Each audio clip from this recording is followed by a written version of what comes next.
حضرت ابو ہریرہ رضی اللہ تعالی عنہ فرماتے تھے، اس اللہ کی قسم کھا کر جس کے سوا کوئی معبود نہیں ہے، فرمایا کہ میں اپنے کلیجے کو بھوک کی وجہ سے زمین پر لگائے بیٹھا تھا، اور میں نے اپنے پیٹ پر بھوک کی وجہ سے پتھر باندھ رکھا تھا، اور میں بیٹھا ہوا تھا۔ ایک دن صحابہ کے اس راستے پر جس سے وہ نکل کے جایا کرتے تھے، حضرت ابو بکر رضی اللہ تعالی عنہ گزرے۔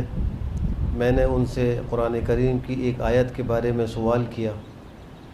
میرا ان سے سوال کا مقصود صرف یہ تھا کہ وہ مجھے پیٹ بھر کر کھانا کھلا دیں، بس وہ گزر گئے اور انہوں نے کچھ نہیں کیا۔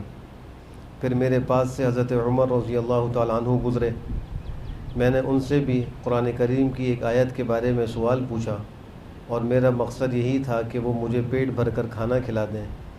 وہ بھی چلے گئے اور انہوں نے کچھ نہیں کیا۔ پھر میرے پاس سے ابو القاسم نبی کریم صلی اللہ علیہ وآلہ وسلم گزرے اور مجھے دیکھ کر مسکرائے، اور جو میرے دل میں تھا وہ آپ سمجھ گئے۔ پھر فرمایا کہ اے ابو ہریرہ، میں نے عرض کیا لبیک یا رسول اللہ۔ فرمایا کہ آؤ، اور پھر آپ آگے تشریف لے گئے۔ میں آپ کے پیچھے ہو لیا۔ آپ گھر میں داخل ہوئے اور اجازت مانگی، پھر مجھے بھی اندر آنے کی اجازت دی۔ جب میں داخل ہوا تو فرماتے ہیں کہ پیغمبر صلی اللہ علیہ وآلہ وسلم نے ایک پیالے میں دودھ پایا۔ پوچھا کہ یہ دودھ کہاں سے آیا ہے؟ انہوں نے کہا کہ یہ فلاں نے آپ کو یا فلاں خاتون نے آپ کو ہدیہ بھیجا ہے۔ آپ نے فرمایا کہ ابو ہریرہ، میں نے عرض کیا لبیک یا رسول اللہ۔ فرمایا کہ جاؤ صفہ والوں کے پاس، ان سب کو میرے پاس لے آؤ۔ حضرت ابو ہریرہ نے فرمایا کہ صفہ والے سب اسلام کے مہمان تھے، نہ ان کا کوئی گھر تھا نہ مال تھا۔ جب پیغمبر کے پاس کوئی صدقہ آتا تو آپ وہ صدقہ ان کے پاس بھیج دیا کرتے اور خود کچھ نہ لیتے تھے، اور جب کوئی ہدیہ آتا تو ان کو بلا بھیجتے اور اس میں سے خود بھی لیتے اور ان کو بھی اس میں شریک کرتے۔ حضرت ابو ہریرہ کہتے ہیں کہ مجھے یہ بات بڑی بری لگی، ناگوار گزری۔ میں نے دل میں کہا کہ یہ دودھ کی تھوڑی سی مقدار اہل صفہ کو کہاں سے پوری ہو سکتی ہے؟ میں اس کا زیادہ مستحق ہوں کہ مجھے یہ دودھ دیا جائے اور میں اس سے قوت حاصل کروں۔ فرمایا کہ پھر میں ان کے پاس پہنچا اور ان کو لے کر آیا۔ جب میں لے کر آیا تو آپ نے مجھے فرمایا کہ یہ دودھ ان کو پلاؤ۔ چنانچہ میں نے ان کو دودھ پلایا۔ ایک ایک کے پاس جاتا اور اس کو وہ دودھ پکڑاتا اور وہ دودھ پیتا یہاں تک کہ وہ سیراب ہو جاتا۔ پھر وہ پیالہ مجھے واپس کر دیتا، پھر دوسرے کو دیتا۔ اس طرح جتنے لوگ تھے ان سب کو میں نے دودھ پلایا، یہاں تک کہ میں پیغمبر تک پہنچ گیا اور ساری قوم کے لوگ یعنی اصحاب صفہ سیراب ہو گئے تھے۔ آپ نے وہ پیالہ لیا، اس کو اپنے ہاتھ مبارک پر رکھا اور میری طرف دیکھ کر مسکرائے اور فرمایا کہ ابو ہریرہ، میں نے عرض کیا لبیک اللہ کے رسول۔ فرمایا کہ میں اور تم باقی بچ گئے۔ میں نے عرض کیا کہ آپ نے سچ فرمایا۔ فرمایا کہ بیٹھو اور پیو۔